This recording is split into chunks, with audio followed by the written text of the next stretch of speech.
سؤال بيجي في أذهان كتير من الناس عن أين توجد أدوات تعذيب السيد المسيح الآن؟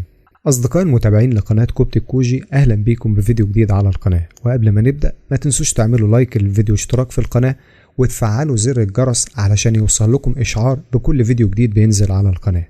لما بنتكلم عن أدوات تعذيب السيد المسيح بنفتح كتاب تاريخي مليان حكايات وأسرار اللي بتعتبر من أكتر اللحظات اللي غيرت شكل العالم.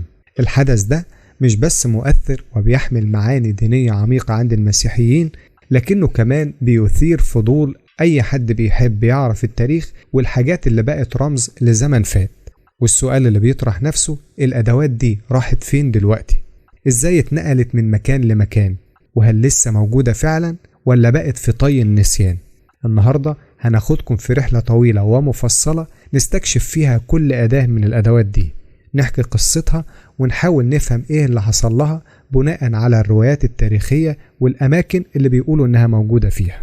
رقم 1، خشبة الصليب اللي هي رمز التعذيب وفي نفس الوقت رمز الخلاص. أول حاجة بنفكر فيها لما بنسمع عن تعذيب السيد المسيح هي خشبة الصليب. الصليب ده ما كانش مجرد أداة إعدام عادية زي ما كان الرومان بيستخدموه في العقاب، لكنه بقى مع الوقت رمز روحي للتضحية والصبر والخلاص عند المسيحيين. في زمن الرومان كانوا بيستخدموا الصليب علشان يعذبوا المجرمين والمتمردين، وكان عقاب قاسي جدا لأنه بيطول ساعات أو أيام قبل ما الشخص يموت من التعب والألم. لكن بالنسبة للمسيح الصليب ده أخد معنى تاني خالص وبقى علامة للإيمان والنصرة. بحسب الروايات التاريخية بتقول إن خشبة الصليب اللي اتعذب عليها السيد المسيح اكتشفت بعد حوالي 3 قرون من الحدث نفسه، وده كان على إيد الملكة هيلانا أم الملك قسطنطين في القرن الرابع الميلادي. وكانت الملكة هيلانا شخصية مهمة جدا في التاريخ المسيحي اللي سافرت للقدس علشان تدور على خشبة الصليب، ولما لقت الصليب بحسب التاريخ بيقال إنه اتنقل بعد كده لكنيسة أجيا صوفيا في القسطنطينية، وده كان حوالي سنة 670 ميلاديا.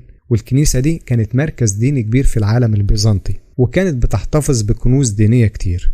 لكن بعد كده القصة بتبدأ تتعقد مع الزمن والحروب والتغيرات السياسية.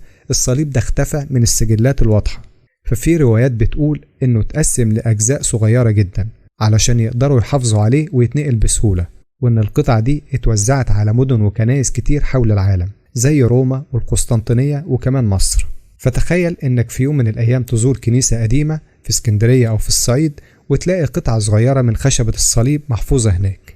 وكلنا عارفين إن مصر كان ليها دور كبير في التاريخ المسيحي، خصوصا لما العائلة المقدسة جت عاشت فيها من الابتعاد عن بطش الملك هيرودس، فمش مستبعد إن جزء من الصليب يكون وصل فيها. أما الحاجة التانية هي إكليل الشوك اللي هو رمز الألم والإهانة وأيضا رمز الملك. تاني أداة مهمة في القصة هي إكليل الشوك اللي اتعمل من شوك شائك جدا ووضعوه على رأس السيد المسيح كجزء من تعذيبه واستهزائهم بيه كملك اليهود. فالإكليل ده بيرمز للألم الجسدي والنفسي اللي عاناه السيد المسيح، لأن الشوك مش بس بيجرح ويسبب النزيف لكنه كمان كان بيحمل معنى التحقير.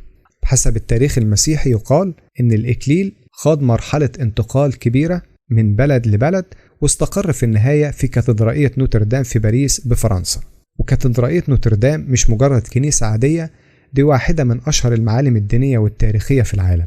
والإكليل وصل لفرنسا في القرن ال13 لما الملك لويس التاسع اللي كان معروف بتقواه اشتراه من إمبراطور بيزنطة ونقله لباريس، ومن ساعتها الإكليل بقى محفوظ في صندوق خاص داخل الكاتدرائية وبيعتبروه كنز مقدس. وفي سنة 2019 لما حصل الحريق الكبير في نوتردام كتير من الناس خافوا إن الإكليل يضيع أو يتدمر، لكن للعناية الإلهية رجال الإطفاء والسلطات الفرنسية نجحوا ينقذوه وينقلوه لمكان آمن، وده كان بيأكد مدى أهميته. الإكليل ده مش بس قطعة أثرية لكنه كمان بيحمل قصة طويلة عن رحلته من القدس لأوروبا. وفي روايات بتقول إن ممكن يكون في قطع صغيرة منه موجودة في كنائس تانية، لكن الجزء الأساسي اللي بيتكلموا عنه اللي هو محفوظ في نوتردام. كل سنة بيزوروا الكاتدرائية آلاف المسيحيين علشان يشوفوا الإكليل ويتأملوا في معانيه. أما ثالث حاجة هي المسامير. المسامير اللي استخدموها في تثبيت السيد المسيح على الصليب ليها قصة مثيرة كمان. المسامير دي كانت جزء أساسي من عملية الصلب، وكل مسمار كان بيثبت إيد أو رجل على الخشبة. بحسب التاريخ المسيحي يقال إن المسامير دي اكتشفوها مع الصليب المقدس على إيد الملكة هيلانا، وأول مكان انتقلوا ليه كان عند الملك قسطنطين اللي في الوقت ده كان بيعتبر حامل المسيحية في العالم. والملك قسطنطين كان شخصية عظيمة لأن هو اللي حول المسيحية من ديانة مضطهدة لديانة رسمية في الإمبراطورية الرومانية. بعد كده المسامير اتوزعت على 3 أماكن مقدسة: كنيسة الصليب المقدس في روما، ودير سان دينيس، ودير سان جيرمان في فرنسا. كنيسة الصليب في روما بتحتفظ بمسمار واحد، ويقال إنه محفوظ في صندوق مزخرف بيفتحوه في مناسبات دينية معينة. ودير سان دينيس وسان جيرمان كمان ليهم تاريخ طويل مع الآثار المسيحية، وكل واحد فيهم بيحتفظ بمسمار على حسب الروايات التاريخية. المسامير دي صغيرة في الحجم وكمان طولها حوالي كام سنتيمتر، لكن قيمتها التاريخية والدينية ضخمة جدا. ورقم 4 هي ملابس المسيح والأدوات الأخرى.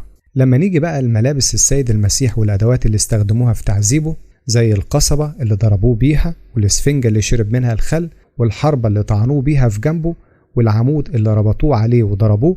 بحسب الروايات التاريخية بتقول إن الحاجات دي اتلقت في أماكن مختلفة، زي درجات سلم قصر بيلاطس اللي كان الحاكم الروماني اللي حكم على السيد المسيح، وأيضا بيت قيافة رئيس الكهنة اللي اتهم المسيح، وحجر التحنيط اللي استخدموه في تحنيط جسده بعد ما نزلوه من على الصليب.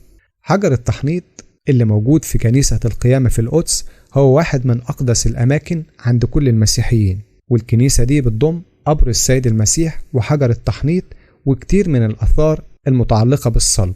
وكل سنة بيروحوا للكنيسة دي ملايين من الزوار من كل حتة في العالم علشان يشوفوا الأماكن دي ويحسوا بالقرب من التاريخ.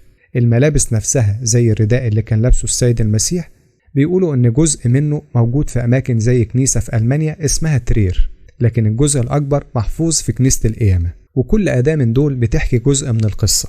القصبة بتفكرنا بالضرب والإهانة، الإسفنجة بترمز للحظة العطش والألم، والحربة بتدل على الطعنة اللي أكدت موته، أما العمود كان رمز للجلد اللي اتعذب بيه.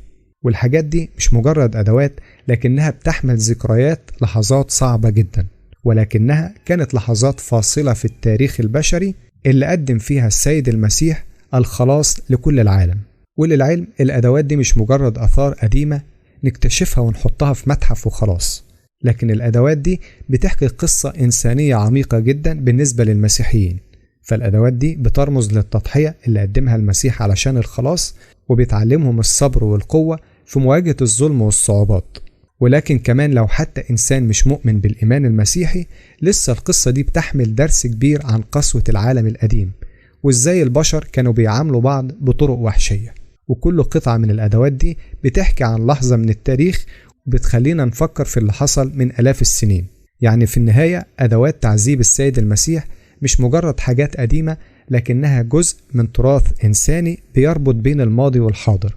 وسواء كنت بتزور كنيسة القيامة في القدس وتشوف حجر التحنيط، أو كاتدرائية نوتردام في فرنسا وتشوف إكليل الشوك، أو حتى كنيسة صغيرة في مصر ممكن تكون فيها قطعة من الصليب، هتحس إنك قريب من تاريخ عاش آلاف السنين.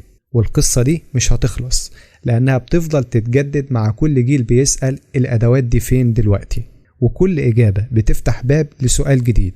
وده اللي بيخلي التاريخ حي ومستمر معانا لحد النهاردة. ده كان موضوعنا في فيديو النهاردة، أتمنى يكون أضاف إليكم معلومة جديدة. لو عجبكم ما تنسوش تدعموا الفيديو بلايك، واشتركوا في القناة وفعلوا زر الجرس علشان يوصلكم إشعار بكل فيديو جديد بننزله. واشوفكم في موضوعات تانية كتير، وإلى اللقاء.